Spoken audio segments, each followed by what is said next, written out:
Herkullista. Tuolla on Kaili. Nipsu, nipsu. Tiedä, se nukkuu hyvä kaveri henkeä. Voi iskä, taasko sä touhuut siellä jotain omias? Fani, tämä on vakava asia. Älä nyt liity kaikkiin, please. Hyvä tyttö Sanni. Sä oot upea. Kyllä Felix varmaan sut tonne huoli, että sä menet sen kanssa nyt samaan tarhaan, kun noin isot hepat voi jyrätä sut ja muutenkin olla sulle vähän aggressiivisia. Ei.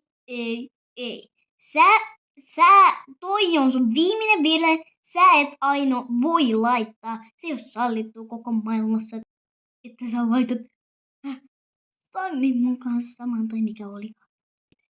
Vois olla ihan hyvin karvanipoki. Felix, nyt oikeesti lopeta tuo ja ole kiltisti. Jaa, ainakin mulla on omat, hei. Nipsu.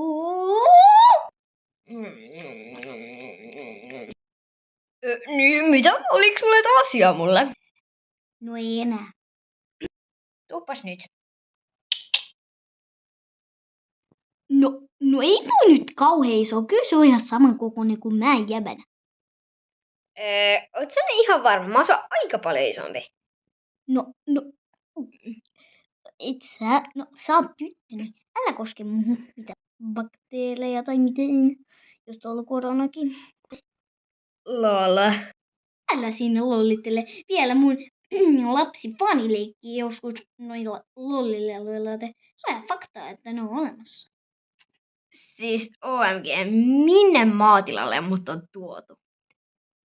Sitä minäkin. Sannu tuli jo. Onks toi se Sanni? Se on sairaan iso! Ja nyt kun mä huomasin, että se on aika iso Felixin kanssa. Ei, mitä sä nyt aina oot taas sekoillut? Moi Emma, eikö se ollutkin ihana idea laittaa noin kaksi samaa? Felixkin vähän totuttelee muihin, kun aina on tollanen känkkäränkkä, eikä osaa tehdä mitään muuta kuin huomioida itteensä. Jos katsoo tällä sivusta, niin joo. Ai, tulepas nyt vielä vähän lähemmäs. Sanoitko minua känkkäräkäksi? Joo, sellainen sä oot. No vai kuule Felix, mä vähän ajattelen, että nyt voisi olla sun hetki ratsastaa. Ei voi. Itse asiassa Emma, se käy hyvin. Felix, tuu jo! Oikeesti! Felix, nyt sä teet pahan virheen. Felix, Miiku! Felix, jos sä et nyt tottele, niin mä vaihdan sut Sanniin. Mitä? Ei! Wow, Felix, mitä sä oot noin hyvä? Koska mä oon Napina. Ja sä valitettavasti gorilla. Miksi mä oon gorilla? Koska sä oot gorilla. Mistä syystä?